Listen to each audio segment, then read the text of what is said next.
అందరికీ నమస్కారం. వాల్మీకి మనవాడే వ్రాసెను రామాయణం, వ్యాసుండెవరో కాదు వ్రాసే మహాభారతం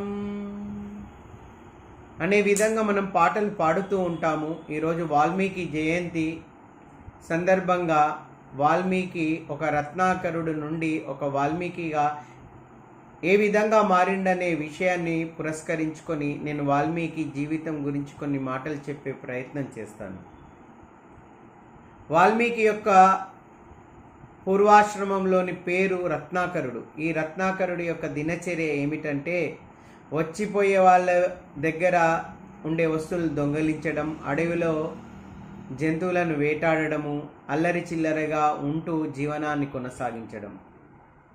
ఒకరోజు ఆ దిశన నారద మహర్షి ప్రయాణం చేస్తూ ఉండగా అది గమనించిన ఈ రత్నాకరుడు అతని దగ్గర కూడా దొంగతనం చేయాలని ఆ ఆలోచనతో దగ్గరికి వచ్చినప్పుడు అది గ్రహించిన నారద మహర్షి ఈ వేటగాడికి జ్ఞానోదయం కలిగించాలని ఒక ప్రశ్నను వేయటం జరుగుతుంది.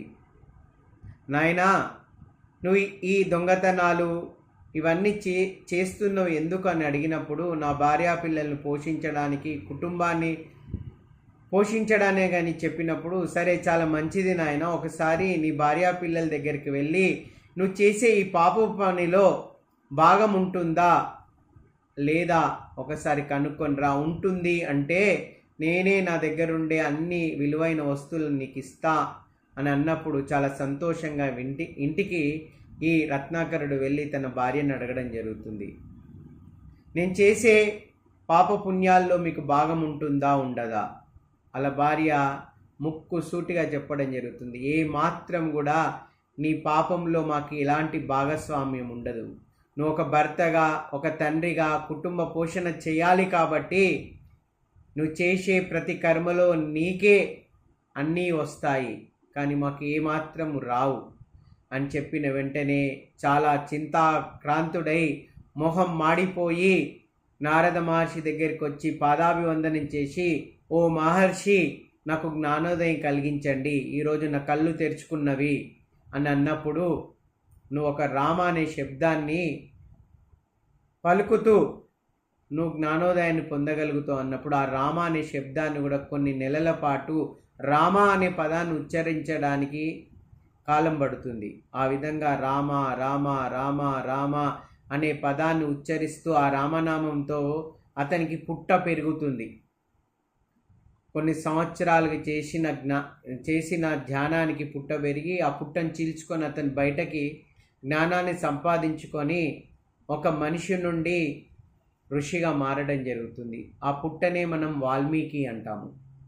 ఆ విధంగా ఆ నామాన్ని సార్థకం చేసుకుంటూ అతనికి వచ్చిన ఆలోచనతో ఒక మంచి మహాకావ్యాన్ని రాయాలని ఆది కావ్యమైన రామాయణాన్ని రచించడం జరుగుతుంది. అందుకే వారికి ఆది కవి అనే పేరు కూడా రావడం జరుగుతుంది. అదేవిధంగా ఆ కావ్యాన్ని కూడా ఆది కావ్యం అనటం జరుగుతుంది.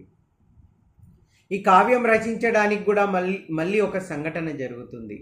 తన కుటీరంలో క్రౌంచ పక్షుల జంట విహరిస్తున్నప్పుడు ఒక వేటగాడు మగ పక్షిని వేటాడినప్పుడు అది కింద పడి తల్లడిల్లి చనిపోతుంది. దానిని చూసిన ఆడపక్షి తల్లడిల్లే విషయాన్ని చూసి ఈ వాల్మీకి మహర్షికి శోకం వస్తుంది.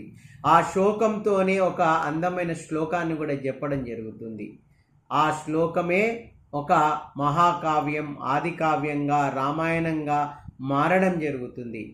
ఆ విధంగా రామాయణ కావ్యంలో కూడా రాముడి గురించి రచించిన ఈ విషయాలు ఏవైతున్నాయో మనందరికి కూడా, ఈ మానవులకి అందరికి కూడా రాముడు ఏ విధంగా ఉండాలి అనే విషయాన్ని ఆ కావ్యంలో వ్యక్తపరచడం జరుగుతుంది. ఒక భర్తగా, ఒక అన్నగా, ఒక తండ్రిగా, ఒక రాజ్యానికి రాజుగా, మళ్ళీ తండ్రి మాటను జవదాటకుండా ఉండాలి అనే విషయాన్ని ఈ రామాయణంలో వివరించడము, ఈ కావ్యాన్ని రచించడం వాల్మీకి చేయడం జరిగింది. ఇది మానవులకందరికీ ఆదర్శ స్థితి లోపల రామకావ్యము ఉన్నది అని చెప్పటంలో ఎలాంటి అతిశయోక్తి సందేహం లేదు. అదేవిధంగా మనకు నేటి ఆధునిక చరిత్రను తీసుకున్నట్టయితే అమెరికా దేశం లోపల ఎవరైతే కేఎఫ్సి పెట్టిర్రో, కెంటకీ ఫ్రైడ్ చికెన్ ఓనర్ ఎవరైతే ఉన్నారో అతను కూడా ఎన్నో పనులు, ఎన్నో వ్యాపారాలు చేస్తూ చేస్తూ 1009 సార్లు అతను ఫెయిల్ అవ్వడం జరుగుతుంది. 1010సారి ఈ కేఎఫ్సి సక్సెస్ఫుల్గా పెట్టి విజయం పొందడం జరుగుతుంది. అతను చిన్నప్పుడు నేర్చుకున్న ఏదైతే వంట ఉందో ఆ వంటనే కేఎఫ్సిగా మార్చి ప్రపంచానికి పరిచయం చేసి విజయవంతం పొందాడు 67 సంవత్సరాల వయస్సులో.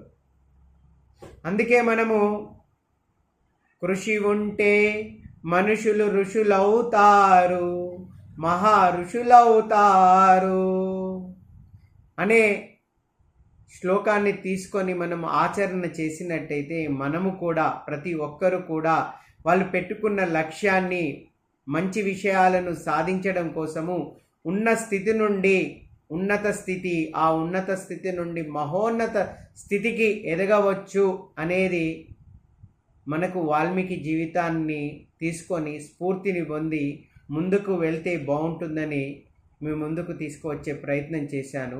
ఇట్లు మీ శేఖరాచారి.